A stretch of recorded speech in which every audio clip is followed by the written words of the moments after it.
କ'ଣ ଆପଣମାନେ ବି ଘରେ ବସିକରି ନିଜ ମୋବାଇଲ ଫୋନ୍ରେ ଇଲେକ୍ଟ୍ରିକ୍ ବିଲ୍ କନେକ୍ସନ୍ର ସମ୍ପୂର୍ଣ୍ଣ ଡିଟେଲ୍ସ ଜାଣିବାକୁ ଚାହୁଁଛନ୍ତି କି? ଯଦି ଚାହୁଁଛନ୍ତି ଏ ଭିଡ଼ିଓଟି ଖାସ୍ ଆପଣଙ୍କ ପାଇଁ। ଆଜିର ଏ ଭିଡ଼ିଓରେ ମୁଁ ଆପଣମାନଙ୍କୁ କହିବି କି ଆପଣମାନେ କିପରି ନିଜ ଇଲେକ୍ଟ୍ରିକ୍ ବିଲ୍ କନେକ୍ସନ୍ର ସମ୍ପୂର୍ଣ୍ଣ ଡିଟେଲ୍ସ ଘରେ ବସିକି ନିଜ ମୋବାଇଲ ଫୋନ୍ ଜାଣିପାରିବେ। ମାନେ କେଉଁ ମାସରେ କେତେ ଟଙ୍କା ଆପଣମାନଙ୍କର ଉଠିଥିଲା, ଟୋଟାଲି କେତେ ଡ୍ୟୁ ଅଛି ଏବଂ ଆପଣମାନେ ପ୍ରିଭିୟସ୍ କେତେ ଟଙ୍କା ବାନ୍ଧିଥିଲେ, ସବୁ କେତେ ଡିଟେଲ୍ସ ଆପଣମାନେ ଜାଣିପାରିବେ। ତ କେମିତି ଜାଣିବେ, କ'ଣ ସେ ଟ୍ରିକ୍ ଜାଣିବା ପାଇଁ ଭିଡ଼ିଓଟିକୁ ସମ୍ପୂର୍ଣ୍ଣ ଲାଷ୍ଟ ପର୍ଯ୍ୟନ୍ତ ନିଶ୍ଚିତ ଭାବେ ଦେଖନ୍ତୁ। ଭିଡ଼ିଓଟି ଯଦି ଭଲ ନାହିଁ ତ ନିଶ୍ଚିତ ଲାଇକ୍ ଟିକେ କରିନେବେ ଏବଂ ଚ୍ୟାନେଲକୁ ଯଦି ନୂଆ ଆସନ୍ତି ଏବେ ହିଁ ଚ୍ୟାନେଲକୁ ସବସ୍କ୍ରାଇବ୍ କରିକି ସାଇଡ଼୍ ଥାଏ ବେଲ୍ ଆଇକନ୍କୁ ନିଶ୍ଚିତ ଭାବେ ଦବାଇ ଦେବେ। ଚାଲନ୍ତୁ ସମୟ ନଷ୍ଟ ନ କରି ଭିଡ଼ିଓକୁ ଷ୍ଟାର୍ଟ କରିନେବା। ତେବେ ଆପଣମାନଙ୍କର ନିଜ ଇଲେକ୍ଟ୍ରିକ୍ କନେକ୍ସନ୍ର ସମ୍ପୂର୍ଣ୍ଣ ଡିଟେଲ୍ସ ଜାଣିବା ପାଇଁ ନିଜ ମୋବାଇଲ ଫୋନ୍ରେ ଗୋଟେ ଛୋଟିଆ ଆପ୍ଲିକେସନ୍କୁ ଇନଷ୍ଟଲ୍ କରିବାକୁ ପଡ଼ିବ।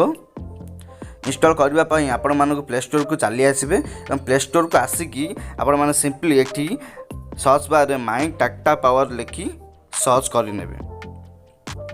ସର୍ଚ୍ଚ କଲା ପରେ ଆପଣମାନଙ୍କୁ ମାଇ ଟାଟା ପାୱାର ଆପ୍ଲିକେସନ୍ଟି ପଳେଇ ଆସିବ। ମାଇ ଟାଟା ପାୱାର କନଜ୍ୟୁମର ଆପ୍, ଏହି ଆପ୍ଲିକେସନ୍ଟି ଆପଣମାନଙ୍କୁ ପଳେଇ ଆସିବ। ଆସିଲା ପରେ ଏ ଆପ୍ଲିକେସନ୍କୁ ଆପଣମାନେ ଇନଷ୍ଟଲ୍ କରିନେବେ। ମୁଁ ଯେହେତୁ ଆଗରୁ ଇନଷ୍ଟଲ୍ କରିଦେଇଛି ତ ମୁଁ ଓପନ୍ ଉପରେ କ୍ଲିକ୍ କରିକି ଆପଣମାନଙ୍କୁ ଦେଖାଇ ଦେଉଛି। ଆପଣମାନେ ଏ ଆପ୍ଲିକେସନ୍ ଇନଷ୍ଟଲ୍ କରିନେବେ। तो ओपन उपर आपने जमी क्लिक कर दौरान आपण मानक यहीपर गोटे इंटरफेस शो कर लोडिंग नब आपण सिंपली वेट करेंगे।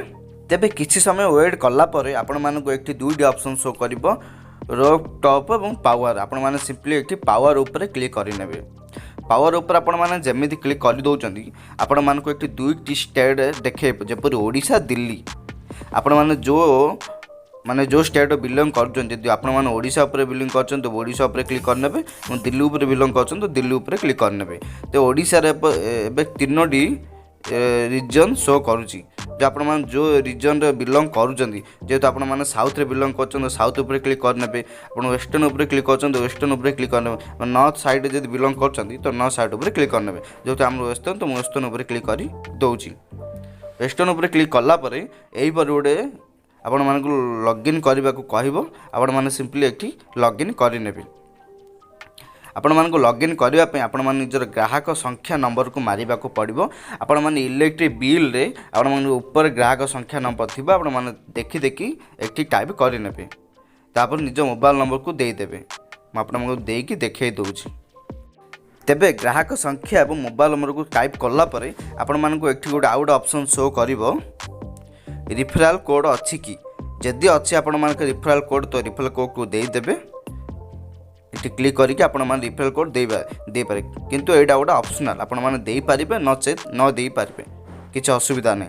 आपण माने एको काटी देबे बाकी रिफराल कोड नै तो मु काटी दोछु। काटी एटी ओटीपी सहित साइन इन करंतु तो आपण आर ऊपर क्लिक करनेबे।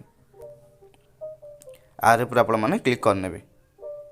क्लिक कलापर किस समय लोड नब आपण मैंने सिंपली वेट करेंगे। वेट कलापर आपण मैंने जो मोबाइल नंबर टी मारी थे से मोबाइल नंबर गोटे ओटीपी जाइथिबो से ओटीपी को आपण मैंने सिंपली एक टाइप करेंगे। तो मोर ऑटोमेटिक अच्छी तो ऑटोमेटिक पलि आसी।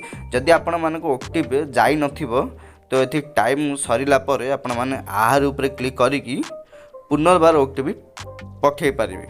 आसला एक ओटीपी को मारदेवे।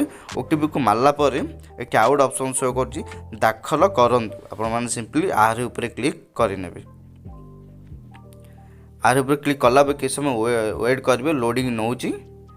तेबे किस समय वेट कर लोडिंग नेला पर आपण मानक यही पर गोटे ऑप्शन खोली करी पळि आसीबो। आपण माने एबे नुही ऊपर क्लिक करेंगे। आर ऊपर क्लिक करने आपण मानक देखे दोजी। आर ऊपर आपण माने क्लिक करेंगे। क्लिक कला पर आपण माने निजर एप्लिकेशन होम पेज टी खोली करी पळि आसीबो।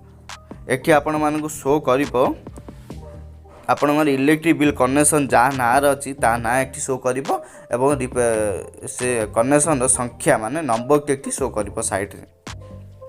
तापर आपण माने केते टंका ड्यू अछि आपण बांधिबा पई केते टंका अछंती एठी आपण मानक शो करिवो। क्यों तारीख जाए आपण माने बांधि पारिबे ता मध्ये तळे शो करिवो।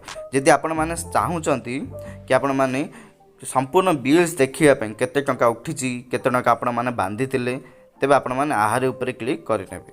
आहार ऊपर क्लिक करी आपण मानकु देखे दोची। तेबे आपण माने आहार ऊपर क्लिक कला परे आपण मानकु देखंतु एक संपूर्ण ଧାର୍ଯ୍ୟ ପରିମାଣ ଶୋ କରୁଛି ଆପଣଙ୍କ ପାଖକୁ। ତ ଆପଣମାନେ ଏଠି କେତେ ଟଙ୍କା ବାନ୍ଧିଥିଲେ ଏଠି ଆପଣମାନଙ୍କୁ ଶୋ କରୁଛି କେତେ ଟଙ୍କା ବାନ୍ଧିଥିଲେ, କେଉଁ ତାରିଖରେ ବାନ୍ଧିଥିଲେ ଏବଂ ଆପଣମାନଙ୍କ କେତେ ଟଙ୍କା ଏବେ ଅଛି ତାହା ଦେ ଶୋ କରୁଛି ଏବଂ ଆପଣମାନଙ୍କର ଚାର୍ଜେସ୍ କେତେ ଲାଗୁଛି। ଟୋଟାଲି ଆପଣ ଯେଉଁ ବାନ୍ଧି ନାହାନ୍ତି ତା ଚାର୍ଜେସ୍ ତ ଲାଗିବ, ସେଥିପାଇଁ ଆପଣମାନଙ୍କୁ ଏଠି ଚାର୍ଜେସ୍ ଶୋ କରୁଛି। ଚାର୍ଜେସ୍ ସହିତ ଟୋଟାଲି ପରିମାଣ ଏଠି ଆପଣମାନଙ୍କୁ ଶୋ କରୁଛି। ଯଦି ଆପଣମାନେ ଏହି ସବୁ ଡିଟେଲ୍ସକୁ ପିଡିଏଫ୍ରେ ଜାଣିବାକୁ ଚାହୁଁଛନ୍ତି ତ ଆପଣମାନେ ଏଠି ଏହି ଅପସନ୍ ଉପରେ କ୍ଲିକ୍ କରିନେବେ। ଆପଣଙ୍କ ପରିଶେଷ ବିଲ୍ ପିଡିଏଫ୍ ଦେଖନ୍ତୁ, ଆରି ଉପରେ ଆପଣମାନେ କ୍ଲିକ୍ କରିକି ପିଡିଏଫ୍କୁ ଡାଉନଲୋଡ଼୍ କରି ସମ୍ପୂର୍ଣ୍ଣ ଭାବେ ଦେଖିପାରିବେ। ଯଦି ଆପଣମାନେ ଆପ୍ଲିକେସନ୍ ବାନ୍ଧିବାକୁ ଚାହୁଁଛନ୍ତି ତାର ଅପସନ୍ ଆପଣମାନଙ୍କୁ ଏଠି ଶୋ କରୁଛି। ଆପଣମାନେ ଡାଇରେକ୍ଟ ଏଠି କ୍ଲିକ୍ କରିକି ଆପଣମାନେ ବାନ୍ଧି ପାରିବେ, ଇଲେକ୍ଟ୍ରିକ୍ ବିଲ୍ ପୈଠ କରିପାରିବେ। ତ ଏହିପରି ଭାବରେ ଆପଣମାନେ ଏଠି ଦୁଇଟା ଉପାୟରେ ବାନ୍ଧି ପାରିବେ। ଏକ ଉପାୟ ହେଉଛି ବିଲ୍ ଟିକ୍ସ, ମାନେ ଏହା ବିଲ୍ ଟିକ୍ସରେ ବାନ୍ଧି ପାରିବେ ଏବଂ ସେକେଣ୍ଡ ହେଉଛି ଆପଣମାନେ ପେଟିଏମ୍ରେ ବାନ୍ଧି ପାରିବେ। ଆପଣମାନେ ପେଟିଏମ୍ ଉପରେ କ୍ଲିକ୍ କରି ପରବର୍ତ୍ତୀ ଅପସନ୍ ଉପରେ ଯଦି କ୍ଲିକ୍ କରୁଛନ୍ତି ତ ପେଟିଏମ୍ର ଅପସନ୍ ପଳେଇ ଆସିବ, ଆପଣ ଲଗ୍ଇନ୍ କରିକି ଆପଣମାନେ ବାନ୍ଧି ପାରିବେ। ତେବେ ଏହା ଥିଲା ଗୋଟେ ସମ୍ପୂର୍ଣ୍ଣ ତଥ୍ୟ ଯେ ଆପଣମାନେ କିପରି ନିଜର ଇଲେକ୍ଟ୍ରିକ୍ ବିଲ୍ କନେକ୍ସନ୍କୁ ଦେଖିପାରିବେ ସମ୍ପୂର୍ଣ୍ଣ ହିଷ୍ଟ୍ରି। ଯଦି ଭିଡ଼ିଓଟି ଆପଣମାନଙ୍କୁ ଭଲ ଲାଗିଛି ନିଶ୍ଚିତ ଲାଇକ୍ ଟିକେ କରିନେବେ ଏବଂ ଚ୍ୟାନେଲକୁ ଯଦି ନୂଆ ଆସନ୍ତି ଏବେ ଏହି ଚ୍ୟାନେଲକୁ ସବସ୍କ୍ରାଇବ୍ କରିକି ସାଇଡ଼୍ ଥିବା ବେଲ୍ ଆଇକନ୍କୁ ନିଶ୍ଚିତ ଭାବେ ଦବାଇଦେବେ।